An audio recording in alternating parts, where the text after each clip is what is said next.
Bonjour, c'est Dame Denise. Bonjour, c'est Insa Denguizijou. Nous vous donnons rendez-vous tous les samedis de 13h à 14h dans votre émission Ntsohozi Katso. Dans cette émission, nous vous amenons à la pêche aux éléments historiques de notre île et bien au-delà. Et soyez-en sûrs, personne ne reviendra bredouille. Ntsohozi Katso.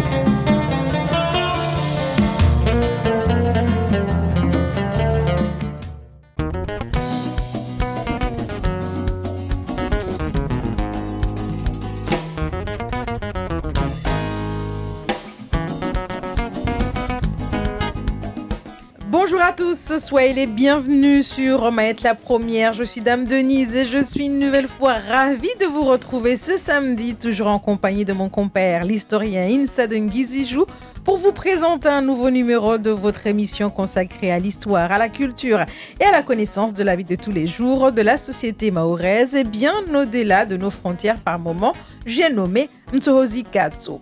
Insa Denguizijou, vous n'arrêtez jamais de nous surprendre. Aujourd'hui, vous prenez le défi de nous embarquer durant 1 heure dans une émission qui parle de la richesse du logement mahorais, un vrai patrimoine. Bonjour. Bonjour Dame Denise, bonjour aux auditeurs et auditrices qui nous suivent fidèlement. Effectivement, on prend le pari aujourd'hui de parler de l'architecture mahoraise ancienne, en tout cas, qui aujourd'hui, avec sa disparition, est devenu un patrimoine. Un patrimoine mal connu par les nouvelles générations et puis peut-être un brin nostalgique. Les gens qui ont connu les époques des maisons en totro, des maisons en bourou, vont se rappeler au bon vieux temps et regretter finalement le changement d'époque et de matériaux. Alors, il y a deux choses, parce que c'est vrai qu'il y a les nostalgiques qui disent « Ah oui, avant c'était mieux, on avait moins chaud, on utilisait un matériau local mais il y a également ceux qui peuvent nous dire « Oui, mais bon, au temps du cyclone, ces maisons-là ont volé d'un coup, donc il fallait repenser la manière de bâtir ici à Mayotte. » Effectivement, si on considère que les puissances des éléments du dernier cyclone, en tout cas Chido, aurait pu avoir... Et Kamissi à l'époque aussi. C'est à partir de Kamissi aussi que les choses ont commencé plus ou moins à changer. Oui, effectivement, c'est à l'époque de Kamissi, mais avec Kamissi, il y a quand même des maisons qui tenaient debout. Il n'y avait plus de toit, mais la structure en elle-même, elle tenait encore. Donc c'est pour dire que cela dépend de la violence des vents, etc. pour les éléments. En revanche, regretter l'abandon total de ces matériaux, ou en tout cas ne pas les mobiliser dans l'architecture moderne de Mayotte d'aujourd'hui, ça reste quand même un élément regrettable. Regrettable parce qu'on a sur place des matériaux qui peuvent participer à la construction de certains projets et puis qui ne sont pas forcément inadaptés dans leur milieu. On parle aujourd'hui de la sauvegarde de l'environnement. On voit que dans beaucoup de pays, on utilise justement, on va jusqu'en Afrique, on va dans certains pays d'Asie récupérer de nombreux matériels pour pouvoir innover, pour pouvoir faire en sorte de respecter la nature. C'est de ça qu'il s'agit aujourd'hui ? Oui, il y a de ça. Au niveau des contraintes environnementales, au niveau même de la construction, de l'habitabilité des logements, on fait appel de plus en plus à des matériaux naturels. Et si on prend l'exemple de l'habitat mahorais ancien, il était essentiellement bâti à partir du disponible localement, que ce soit le végétal ou la terre. On avait, en tout cas les premiers habitants avaient opté pour s'adapter à leur environnement, et s'adapter à l'environnement, cela veut dire aussi utiliser les matériaux disponibles localement. Alors tout au long de cette émission, vous allez bien évidemment nous faire découvrir l'habitat à Mahorais, peut-être même pour toute cette nouvelle génération qui ne le connaît pas. Oui, mais avant d'arriver à tout ça, il faut savoir que l'habitat mahorais ne peut pas, par exemple, être dissocié du village, parce qu'il y a toute une manière de construire à l'époque. Oui, le village est une réalité incontournable dans la conception de l'habitat mahorais. ou de comment on occupe l'espace, de comment on l'habite. Donc le village ne peut pas être en dehors de la construction.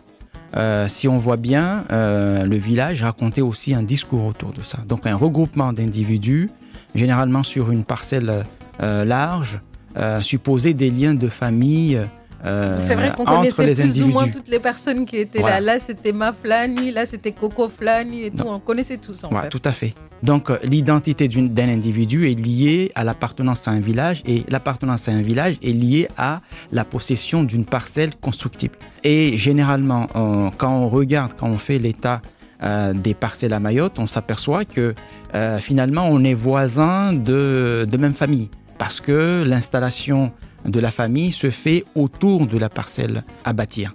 Donc, on se retrouve à être voisin avec sa sœur, avec les enfants de sa sœur, parce que généralement, l'habitat, la particularité de la transmission du foncier bâti, c'est que on privilégie prioritairement les filles dans la transmission. Ce qui explique en partie que la possession foncière bâtie à Mayotte revient aux femmes majoritairement. Et donc, généralement, c'est qui transmettait justement ces terres? C'est le père? C'est la mère? Comment ça se passait?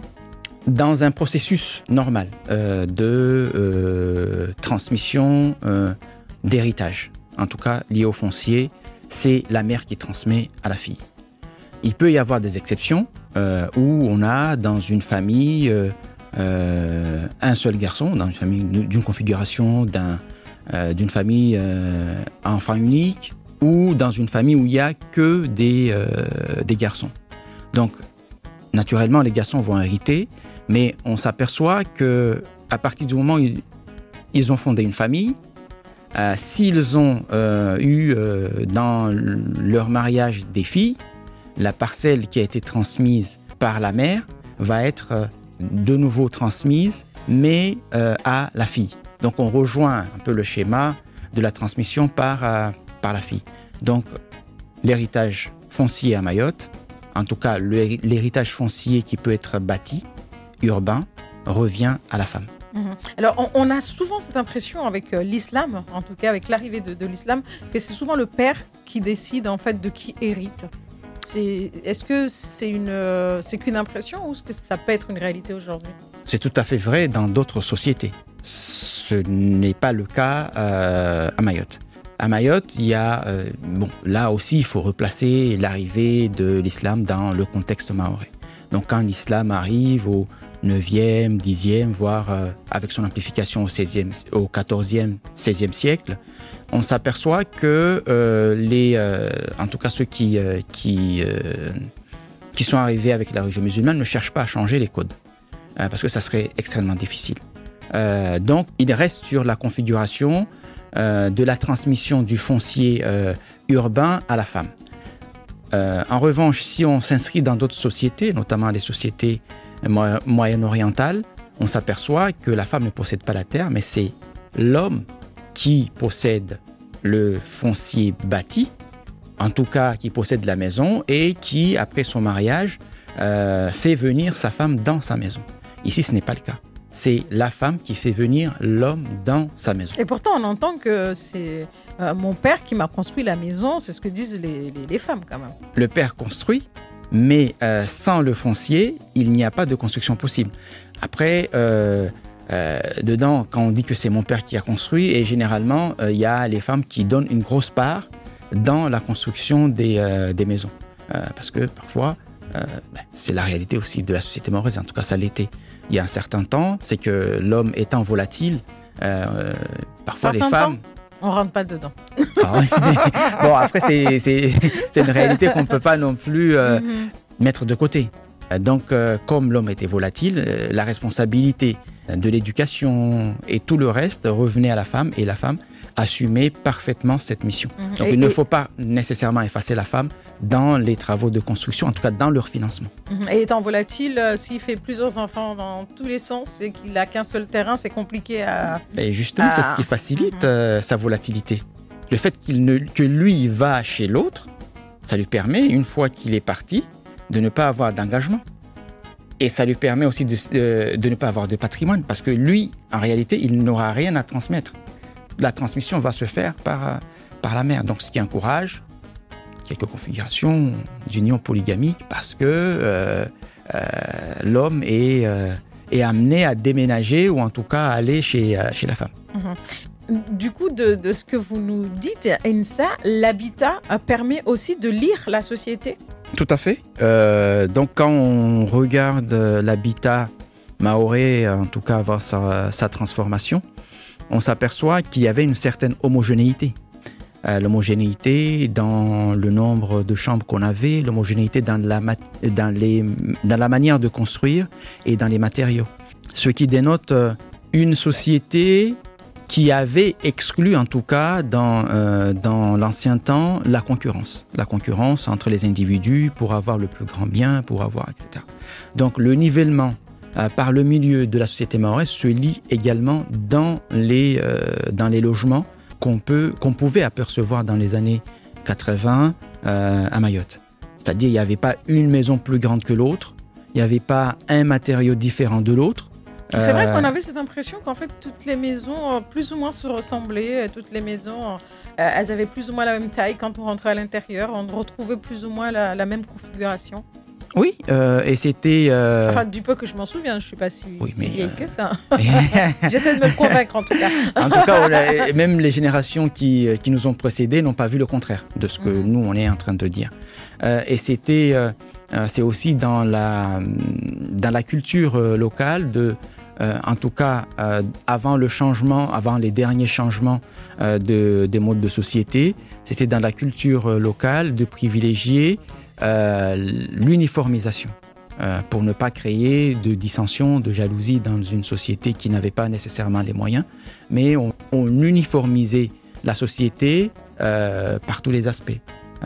L'habitat en fait partie, et on voyait des modes constructifs, des matériaux et des tailles de maison qui correspondaient à l'époque à des injonctions de la société de ne pas montrer qu'on était riche, de ne pas montrer qu'on valait mieux que les autres via, en tout cas, l'habitat. Et la genèse de ça, ça vient d'où ? Il y a une genèse, mais je pense qu'on fera une thématique qui va nous montrer exactement d'où vient cette idée. Mais pour résumer, c'est que la société mahoraise est une société extrêmement communiste-socialiste. Dans le sens où on entend, on fait communauté. C'est-à-dire que quand on fait communauté, on ne cherche pas à se faire concurrence, on ne cherche pas à démontrer une quelconque puissance économique, politique dans ces sociétés. On ne cherchait pas. On ne cherchait pas. Bon, on peut le mettre au passé, parce que c'est vrai que les choses ont changé. Donc, il ne fallait pas, par la construction, montrer qu'on valait mieux que les autres. Donc, c'est ce qu'on appelle à Mayotte la politique du Madiambouz. Donc, il fallait qu'on soit tous pareils. Donc, l'uniformisation était de mise. Mais on fera un chapitre sur justement cette idée du socialisme mahorais et notre manière d'approcher le monde économique actuel.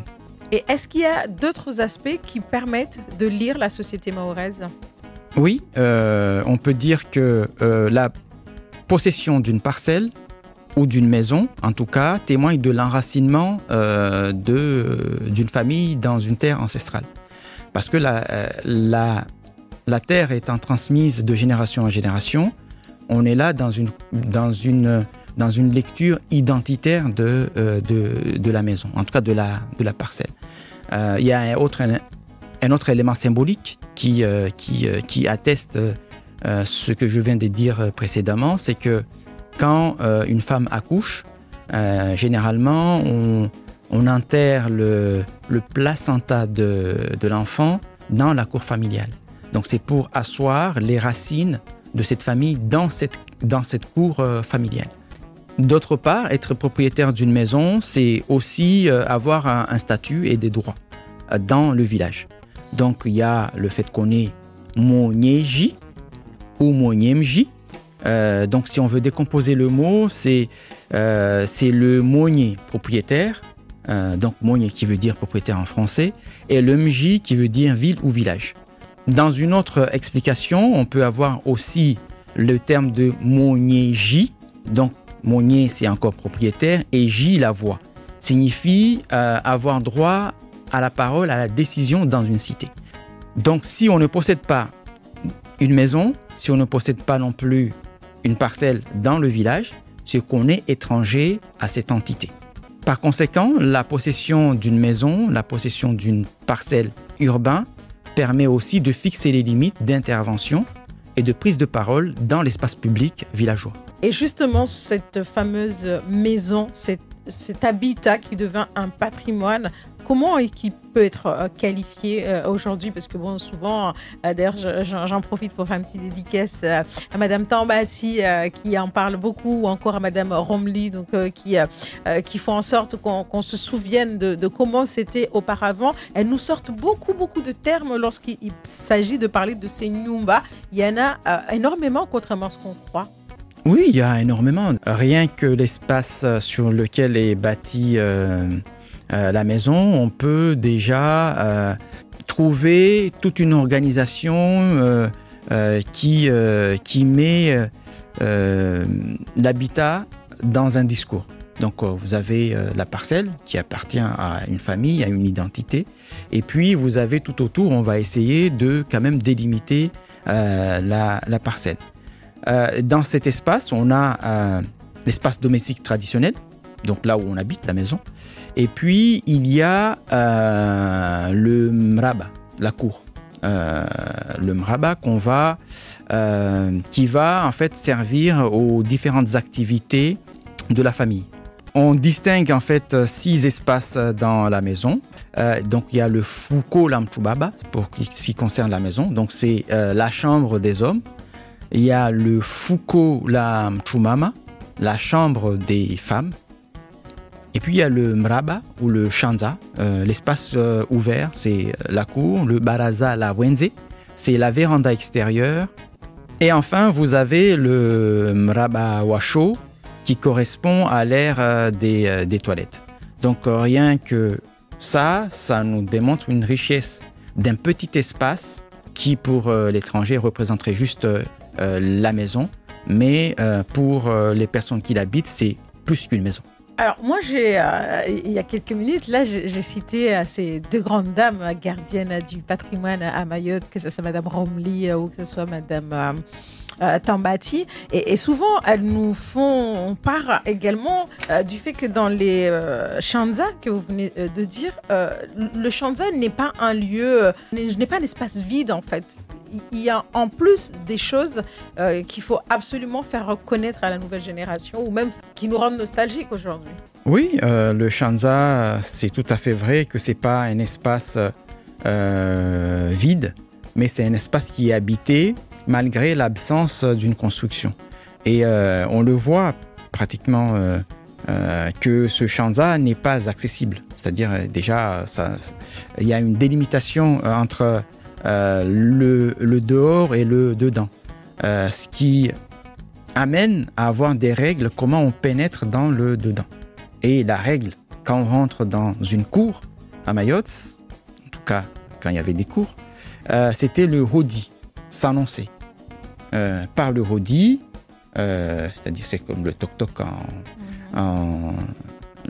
Ah, le hodi, c'est un peu plus fort quand même. Vous ne pouvez pas vous permettre de dire que le hodi, c'est le toc-toc. Le hodi, oui, c'est vraiment c'est fort. C'est demander la permission, c'est demander l'autorisation. C'est vraiment respectueux. On ne rentre pas dans la cour de quelqu'un, dans le shanza de quelqu'un comme ça, en fait. C'est pas toc-toc qui est là, entrez, papa, gna gna gna. Non. C'est hodi, là.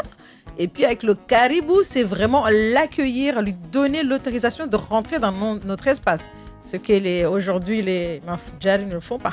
Ils se permettent de rentrer comme ils veulent, entre parenthèses. Oui, parce qu'il y a aussi les configurations des maisons qui ont changé et qui donnent lieu à d'autres manières de s'annoncer devant la porte. Mais auparavant, c'était le hodi qui faisait office de demande d'autorisation, de permission de rentrer dans une cour. Et cette cour-là accueillait aussi de multiples activités liées à la famille. Quand il y avait un mariage, c'est là où on faisait à manger. Quand il y avait une circoncision ou encore le temps libre, en tout cas dédié à la féminité, se passait plutôt dans cette cour-là. C'est là où on prend le temps de faire des activités en commun, si on fait un repas communautaire, si on fait un repas communautaire familial où les femmes se retrouvent à un moment donné pour discuter entre elles, mais aussi avoir une activité, soit la cuisine, soit à tresser les cheveux. Mais en tout cas, c'est un espace aussi qui est intime.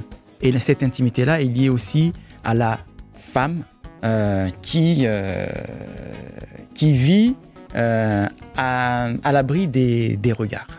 Au-delà des activités, on a des constructions, des petites constructions, des petites unités de vie comme le bungalow pichia qui correspond à la cuisine, le kanya qui en français veut dire grenier. Donc c'est une construction généralement sur pilotis où on a entreposé les vivres, surtout le riz pour protéger la production risicole des souris et d'autres nuisibles qui pouvaient anéantir la récolte. Il y a aussi le daoulakou. Le daoulakou, ça correspond au poulailler, également construit sur pilotis pour les mêmes raisons, pour protéger les animaux des prédateurs. Il y a le baraza lamoni. C'est un espace privilégié où on fait les préparations culinaires, ou encore on peut se poser sur une natte, manger tranquillement ou discuter. Le mrabawasho, là c'est les toilettes qui sont généralement dans un coin et à l'écart de toutes les unités de vie pour éviter les incommodations diverses et variées qui pouvaient provenir des aires de toilette. On a tous le souvenir de Mrabawasho à l'extérieur. Le soir, quand ça nous arrivait qu'il fallait y aller, on avait tous peur d'y aller. Oh, j'ai peur. Il fallait réveiller les anciens et tout. Vous en avez quelques souvenirs là-dessus ou pas du tout, vous? Oui, un peu. Je ne suis pas un ancien non plus, mais, mais oui, je me souviens. Et que le mrabawasho à l'époque correspondait aussi au climat sécuritaire, c'est-à-dire on pouvait y accéder sans avoir trop peur. Il y avait quelques incidents, mais aujourd'hui ce n'est plus possible, clairement, vu le contexte. À l'époque, on avait surtout peur des esprits, des djinns et tout, voilà. Et donc être accompagné d'un adulte, ça nous rassurait, mais on n'avait pas peur des humains. Des humains, oui, tout à fait. Donc l'évolution de la société a aussi engendré des évolutions dans le mode de construire. Ça, c'est aussi évident. Et dans ce mrabawasho, je me rappelle aussi qu'il y avait des grands jarres où on allumait le feu, par exemple, pour avoir de l'eau chaude. Oui, c'est surtout en hiver austral comme actuellement, durant le Koussi, où il fait froid. Donc, on avait ce qu'on appelle les bia, qui étaient des jarres en terre cuite, et on faisait chauffer l'eau pour se doucher confortablement, et ceux qui avaient un peu peur de l'eau froide pouvaient prendre une douche tranquillement. Donc le bi a disparu et est remplacé par autre chose, mais c'est vrai aussi que les anciens avaient aussi Vous l'appelez bi, moi je l'appelle mtsungi, c'est pas pareil? Ah non, mtsungi on est dans une autre configuration. Mtsungi là on est dans l'intérieur de la maison. Et ça, les termes aussi ont leur importance. Le bia, c'est dans les toilettes. Le mtsungi, c'est dans la maison où on stocke l'eau à boire et qui sert aux activités culinaires. Et là, l'eau était fraîche. Oh là là, je m'en rappelle. Et généralement, quand on a des femmes qui étaient sensibles, un peu poètes, elle rajoutait un peu de pétales de rose, voilà. Et puis l'eau était effectivement très parfumée. Voilà, merci beaucoup pour tous ces souvenirs. Et le mraba lui-même, la cour en fait, ce shanza là, il était constitué de quelle matière? Un peu comme les maisons? Non, le mraba, c'est en fait un enclos, et l'enclos, c'est en végétal. On privilégie les feuilles de palmier, de cocotier, pour construire la cour. Après, il y avait différents modes constructifs, mais toujours est-il que La matière qui était privilégiée, c'est la feuille de cocotier, qu'elle soit sèche ou tressée, mais elle faisait complètement office de brise-vue, par rapport à l'extérieur. Alors, c'est comme c'est du matériau recyclable, ça veut dire que chaque année, il fallait recommencer le mraba, il fallait recommencer les maisons. Oui, chaque année, il fallait recommencer notamment la toiture. Si c'était bien fait, ça pouvait tenir 2 ou 3 ans. Mais il y avait aussi le fait du renouvellement des matériaux parce qu'il y avait un événement dans le village. Il y avait une manifestation communautaire, comme un daïra, un mlidi. Donc, on profitait pour rajouter un peu de beauté par le rafraîchissement de l'enclos, par le remplacement des feuilles de cocotier. Merci beaucoup Insa de Ngizijou. Je vous invite à partir en musique. On se retrouve dans quelques petits instants pour continuer cette émission.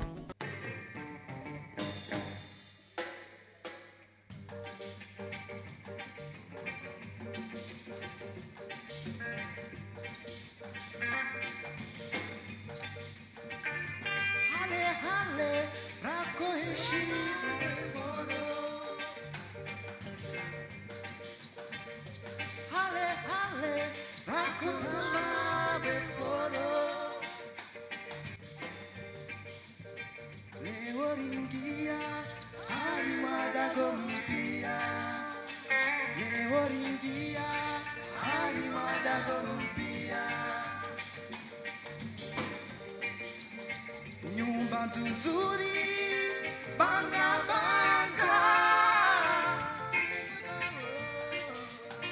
nyumba nzuri banga banga, nabao toto nzukuru na kulamiri na mwera de maisha na mwera maisha na mvera de maisha.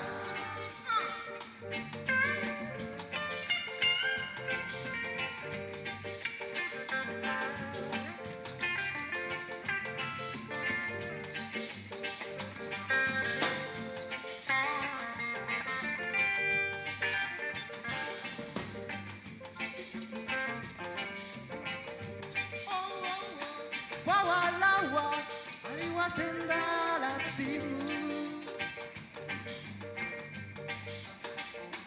wawalawa wasenda la simu,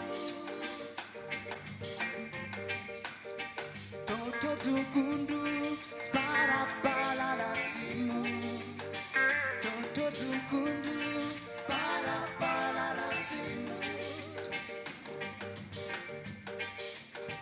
Maisha yalo karanta bimbula, maisha yalo karanta bimbula,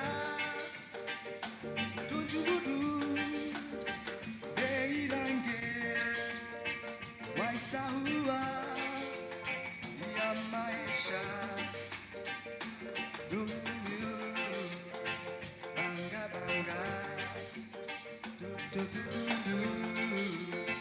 Banga banga,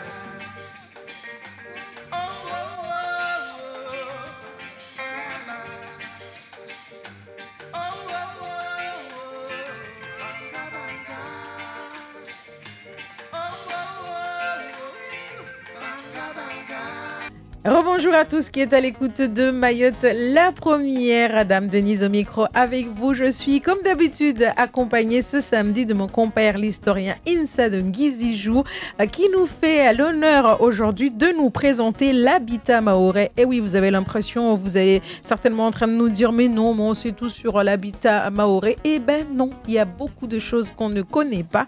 Et après avoir vu un peu à la cour, la constitution de la cour, l'importance l'importance donc d'avoir une terre pour soi, les femmes à qui on attribue donc les maisons. Maintenant, nous allons voir le modèle de ces maisons locales. Insa Dengizejou. Effectivement, il y a plusieurs modèles qui font appel à deux matériaux principalement. Donc il y a d'un côté la terre et de l'autre le végétal. Donc ces deux matériaux cohabitent tous dans un même village. Donc il n'y a pas un village qui a privilégié un matériau plus que d'autres. Pour les maisons en terre, il y a une structure en treillis qui va être habillée par du mortier. Bon, le mortier, c'est pas comme ce que nous connaissons aujourd'hui, mais c'est le torchis qui était préparé à base de terre rouge, de paille sèche de riz ou d'herbe en l'absence ou d'herbe, c'est-à-dire de gazon en l'absence de paille sèche de riz, mélanger tout ça avec de l'eau. Donc ensuite, on formait des boules après piétinement de ces matériaux pour obtenir le torchis. Le torchis servait à habiller l'ossature des maisons. Ça, c'est la première construction qu'on voyait le plus à Mayotte. Ça nous fait d'ailleurs penser au banga. Oui, tout à fait. Il y a le banga, mais le banga est une petite unité comparée à une maison. En torchis. À côté du Nyumba Yatoto, on a d'autres matériaux issus du végétal et dedans vous avez une grande diversité de maisons qui s'appuient sur le falafa, le raffia, le bois de raffia ou les feuilles de raffia pour la construction. Donc pour faire simple, vous avez une base en bois qui va accueillir soit des panneaux constitués de troncs de raffia ou de feuilles de raffia tressées. Donc vous avez dedans ce qu'on appelle le Nyumba ya Fandraka. Nyumba ya Fandraka, le nom vient du fait qu'on utilise des ciseaux pour creuser les trous. Donc les ciseaux, c'est Fandraka chez nous. Donc Nyumba ya Fandraka, c'est une structure en bois qui va accueillir sur des piliers des murs en falafa qu'on connaît en français par le raffia. Et puis vous avez le Nyumba ya Buru. Là, c'est le même principe, mais on va utiliser le falafa brut, la nervure brute du raffia pour construire cette maison. Donc la structure en Buru, c'est pareil. C'est une structure en châssis. Les maisons que l'on vient de voir, en falafa, en végétal, étaient très recherchées. Et généralement... C'était la gamme au-dessus, en fait. Voilà, c'était la gamme au-dessus, au niveau de l'esthétique, en tout cas. Le Nyumba ya Buru, c'est la maison où, généralement, on mariait les filles. Parce que c'était à l'époque la maison qui présentait le plus d'esthétique et aussi le plus de garantie au niveau de la durabilité. En revanche, vous avez le Nyumba Yatoto, c'était la maison en torchis, c'était la maison populaire. Chacun pouvait construire une maison en torchis parce que ça ne demandait pas beaucoup d'investissement, ça ne demandait pas nécessairement la présence d'un fondi, contrairement au Nyumba Fandraka, Nyumba ya Buru, il fallait un fondi qui connaissait le métier. Le Nyumba Yatoto, n'importe qui pouvait s'improviser architecte et construire sa maison sans trop de difficultés. Donc, c'est ce qui explique un peu sa popularité. Ces maisons-là, généralement, dans mes souvenirs, ça se construisait avec le moussada de toute la société. Tout à fait. La maison en toto, en torchis, faisait appel au msada. C'est-à-dire, on invite soit ses amis, soit le village à venir aider à sa construction, du début à la fin. Et généralement, là où il y avait le plus de monde, c'est quand on faisait les murs avec le torchis. Et c'était le moment où les enfants aimaient bien parce qu'ils pataugeaient dans les dans la garçons, préparation. Parce que les filles, on nous excluait. Moi, je sais, non, plusieurs fois, j'ai tenté les filles faisaient à manger pour les garçons. C'est pas pareil. Moi, je voulais pas faire à manger, je voulais aller dans la boue, mais ça ne marchait jamais. Donc, généralement, quand on était enfant, on aimait bien être dans ce lieu parce qu'on pouvait sans dur, plein de boue, et ça ne posait pas forcément de problème, et ça amusait les enfants. Donc si on voulait faire un peu de cartographie de la présence de cet habitat, en tout cas ce qui a été fait dans les années 70, on remarque que le Nyumba ya Toto va se trouver majoritairement dans les villages qu'on qualifie d'Anjouanais, à Mayotte. Je l'ai dit tout bas, parce que ça peut gêner certaines personnes. Mais quand on voit de Kungu à Tsunzu, de Avaïbé, etc., donc on a beaucoup de maisons en terre. Alors que quand on va dans les villages anciennement réputés mahorais, on retrouve principalement du végétal qui est lié au bois de raffia.